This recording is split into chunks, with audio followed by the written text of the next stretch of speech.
Do you know what is most sad, my dearest listeners? So, sort of kind of continuation from the situation of yesterday and a couple of announcements. So, number one, before we get to my main point, because I'm thinking about this as I am fixing my hair.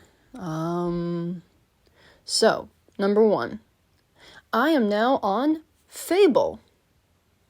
Because Goodreads is getting on my nerves. So, well, here's the thing. There's a really good review on Goodreads that I have on my personal website for Faithfully Yours Mozart, and I'll eventually as well put it on my author's website. Shout out to... Oh goodness. Why am I forgetting the name? Oh, Stonewall is a Riot. My brain was not working. Shout out to Stonewall is a Riot. Again, another rabbit hole trail thing that I am bouncing today on different topics, but they're all kind of related. Lisa? Wow. Lisa Whistlefone on YouTube. Shout out to you. Thank you so much, of course, for your continued support on YouTube, where you listen to Faithfully Yours Mozart. Shout out to Stonewall is a Riot. They also gave Faithfully Yours Mozart its first proper review. A good review. Shout out to the person in the States this morning who just bought a copy of Faithfully Yours Mozart. Thank you so much. You've contributed to an amazing book that deserves to be read and seen and loved by those in the disabled community. What was I going to say, though? Oh, yes. Goodreads. Goodreads. Okay, so Goodreads keeps putting my books onto another author with the same name as me, and I keep having to contact Goodreads and say, hey, my book, and my book is,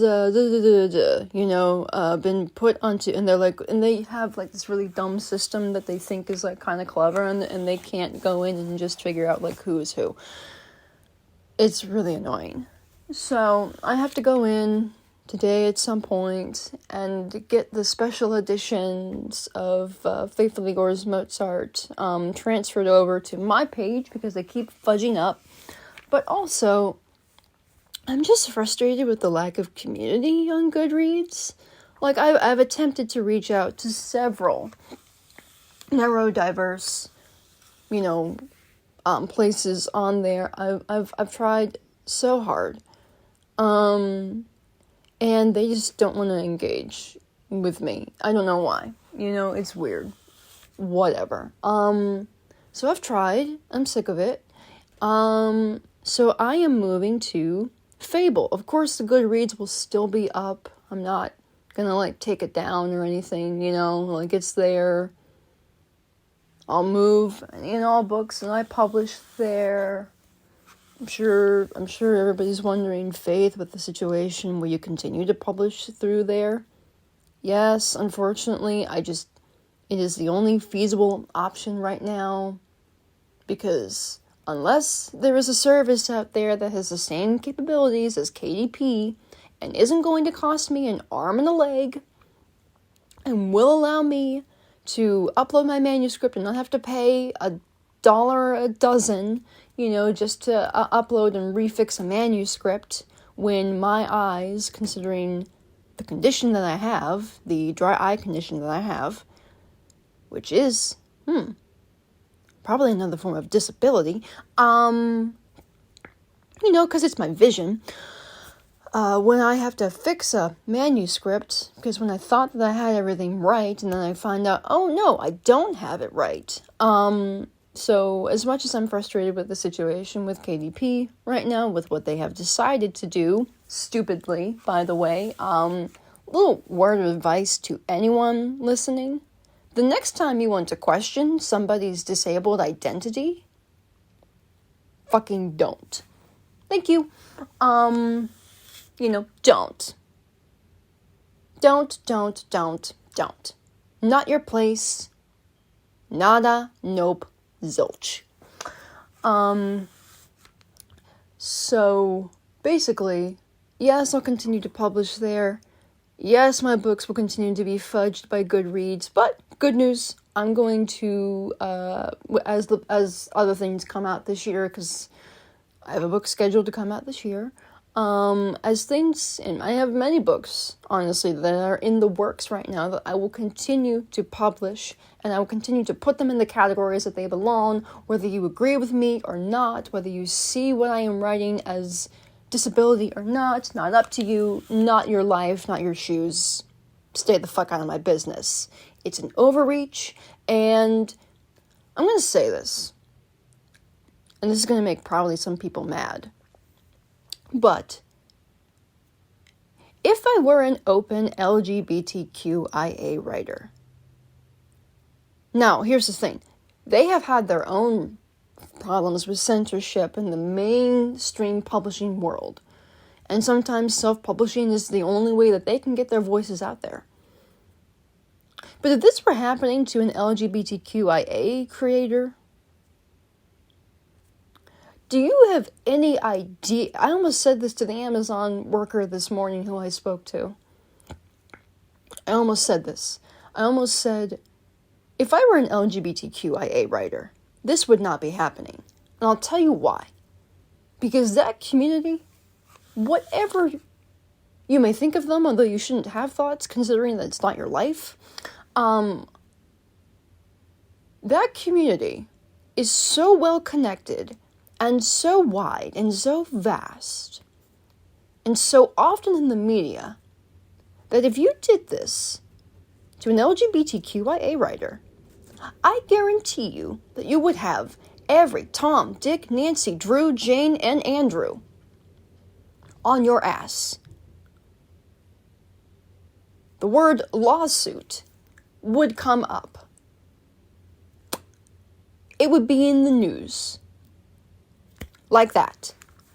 Lickety-split. In the news. Or in some small news article.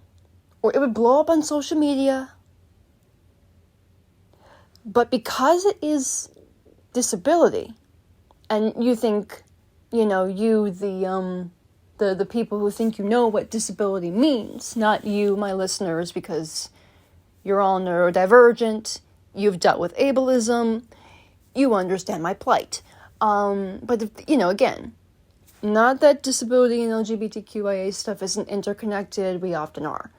But if this were an open LGBTQIA writer, which I am not, that is not to say I haven't written gay characters. I have.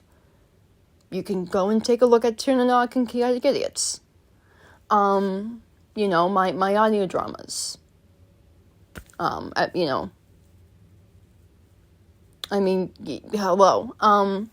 You can. You can go and take a look at those. Exhibit A. I've written those characters, and I've written them, in the eyes of most people, really well. But they're also disabled and autistic. So I'm rambling so much. But if this were exclusively a queer writer, you would have a lawsuit.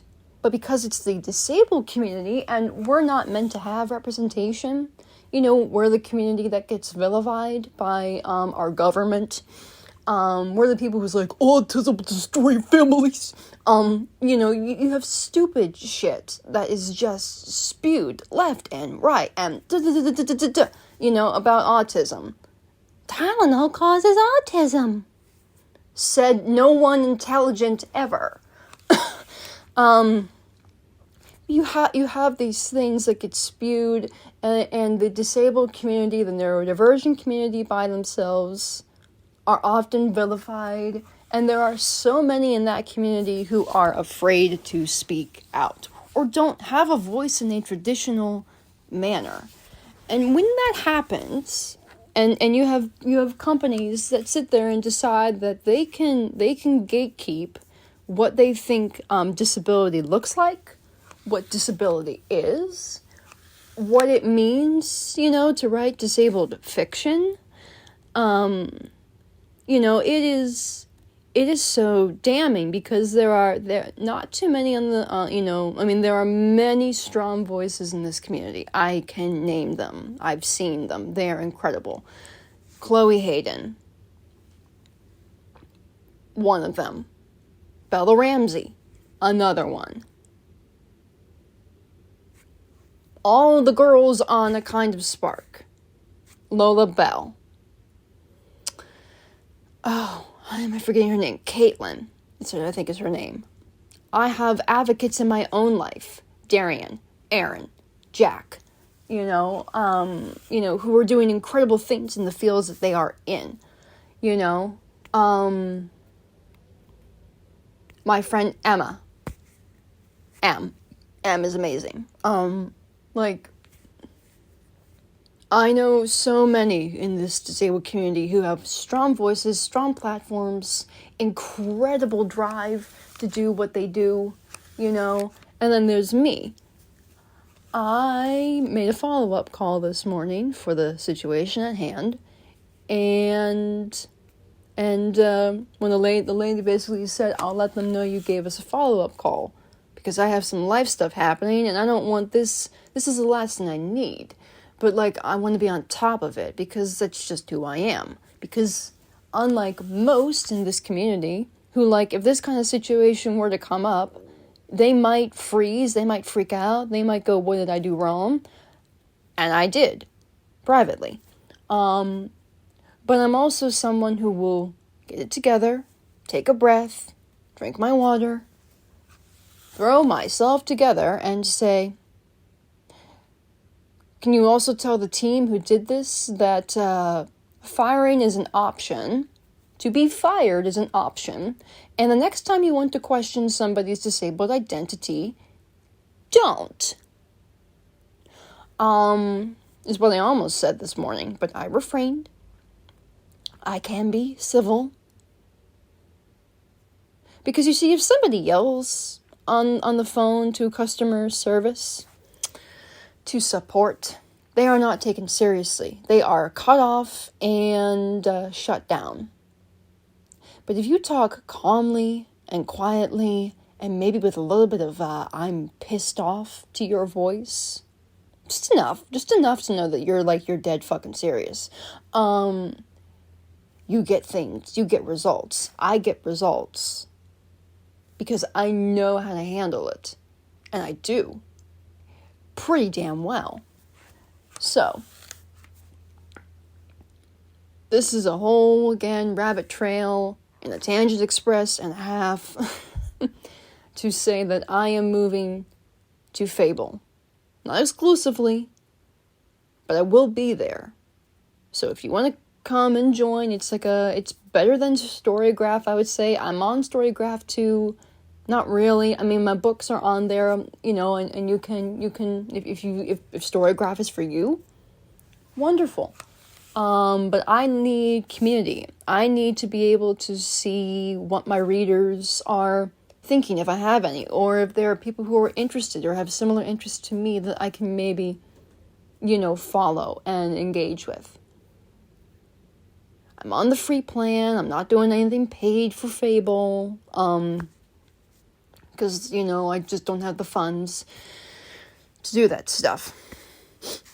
But that is where I will be.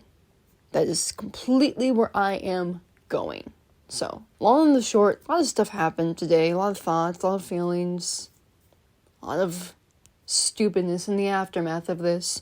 Oh, and if you buy the 4-year anniversary editions, the special editions that I released that are handheld editions, I've left a little something in there that says, to the fools who decided to remove the disabled and own voices fiction categories from Faithfully Yours Mozart, this is a disabled romance. So, can't do anything about that. I will immortalize and I will put this on full blast. Don't test me. So, that is where things are right now. So that is where things stand as of right now. They said it will take about 3 business days in order for them to get back to me with anything concrete. But saw your guys' comments. Promise you, as soon as I have any kind of word about this, but I'm gonna be on top of things, because I just am, like I said, nearly about said this morning on the phone, look, if you're gonna, they were like, I'll let them know that you've contacted us, regarding updates, and I went, well, I said, about said too, if you're gonna, question somebody's disabled identity, I'm gonna be on top of things, because I feel like there were just so many in this community who, if this happened to them, I don't know how they would handle it, but I know that I'm going to sit there and go, you basically just tried to tell me that I'm not a disabled author. I'm not an own voices author, which includes those of marginalized communities, including the disabled community. You've removed the disabled fiction from the latter 2 books where disability is even more prominent than the first novel. And you've left the romance portion because clearly disabled fiction can't include romance, which in the year of our dear 2026 is bullshit when you have writers like Elle McNichol, who has written Some Like It Cold, Wish You Were Her, Unapologetic Love Story, and you have people like Holly Small, who has written Geek Girl and Cassandra in Reverse, as well as I Know How This Ends, and various other autistic authors who I am discovering. Thank you, FABLE, for turning me on to some of these authors who have written disabled love. I find it very telling that it was the disability and the own voices categories that got removed. I find it problematic. I find it angering still, but rest assured, I'm taking care of it. I will not be quiet. Thank you. So that's about it. You can find me on FABLE, and I should probably say this is not sponsored because I've just gotten the platform. I'll leave the link below. It's in my profile. But you can find me on FABLE. You can join me there. And don't believe what everybody says. They're like, the book influencers go on FABLE. I'm not a book influencer. I'm just a reader. It's for everybody. You can engage with it as little or as much as you want. I just think it's fun. And I like the social aspect. So, want to join me there? Join me on FABLE. Do the free plan. Skip their pro. If you don't want to break your bank in this economy, I would recommend it. Oh, and to the person this morning who bought Faithfully Yours Mozart the Courtship, thank you. You've made me very happy. So, I hope that gets to you and that you cherish it and love it as much as I put my heart and soul into it. And until next time, until March, when we return, I don't know, maybe I'll make a teaser trailer for one of the sequences in the book. As a matter of fact, I know which one I'm gonna do today. Ferb, I know what we're gonna do today. More soon. I am Faith Jacobs. Signing off.